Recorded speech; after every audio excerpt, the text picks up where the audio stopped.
ಅದು ಹೆಂಗೆ ಮಲ್ಕೊಂಡ್ರು ಅಂತ ನಮಗೂ ಅರ್ಥ. ನಾವು ಚೆನ್ನಾಗಿರೋ ಕಡೆನೇ ಮಲ್ಕೊಳ್ಳೋದು ಕಷ್ಟ ಅಂತೀವಿ. ಇನ್ನು ಪಾಪ ಅದು ಹೆಂಗೆ ಮಲ್ಕೊಂತೀರಾ ನೋಡಿ. ಇಲ್ಲೊಬ್ರು ಮಲ್ಕೊಂಡಿದ್ದಾರೆ, ತೋರಿಸ್ತೀನಿ ನೋಡಿ ನಿಮಗೆ. ನೋಡಿ ಇಲ್ಲೊಬ್ರು ಮಲ್ಕೊಂಡಿದ್ದಾರೆ ನೋಡಿ.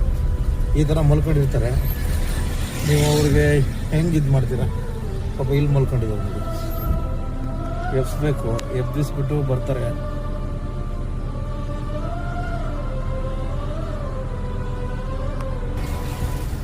ಜನರಿಗೆ ಊಟನೇ ಇರೋದು, ಇನ್ನೆಷ್ಟೋ ಜನರಿಗೆ ಊಟ ಆಯ್ತಾ ಅಂತ ಕೇಳೋರೇನು.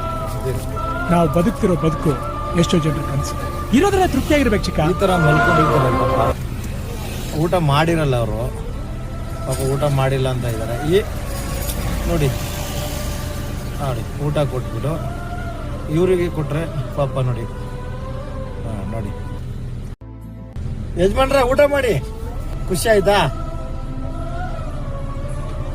ಅಯ್ಯಯ್ಯೋ ಅಷ್ಟು ಸಾಕು, ನೀವು ಊಟ ಮಾಡಿ ಫಸ್ಟ್ ಆಯ್ತಾ? ಹೊಟ್ಟೆ ತುಂಬ ಇನ್ನೊಂದು ಬೇಕಾ? ಇನ್ನೊಂದು ಬೇಕಾ? ಸಾಕಾ? ಹೌದು. ಇಲ್ಲ್ಯಾಕೆ ಮಲ್ಕೊಂಡಿದ್ರಿ? ಇಲ್ಲೇನಕ್ಕೆ ಮಲ್ಕೊಂಡಿದ್ರಿ ಪಾಪ? ಹೌದಾ? ತಪ್ಪಲ್ವಾ? ನಾಳೆಯಿಂದ ಮಾಡಬೇಡಿ ಆ ಥರ. ನೆಮ್ಮದಿಯಾಗಿ ಮನೆಗೆ ಹೋಗಿ ಆಯ್ತಾ ನಾಳೆಯಿಂದ. ಹೌದಾ? ನನ್ನ ನಂಬರ್ ಬೇಕಾ? ನನ್ನ ನಂಬರ್ ಬೇಕಾ? ನಂಬರ್ ಬೇಕಾ? ಅಯ್ಯೋ ಕೊಡ್ತೀನಿ ತಗೊಳ್ಳಿ, ಬನ್ನಿ.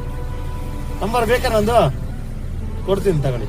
ಯಾವಾಗಾದ್ರು ಸಿಗ್ತೀನಿ ನಿಮ್ಗೆ ಆಯ್ತಾ? ಒಳ್ಳೇದು. ಕೈ ಮುಗಿಬಾರ್ದು ನಮ್ಗೆ.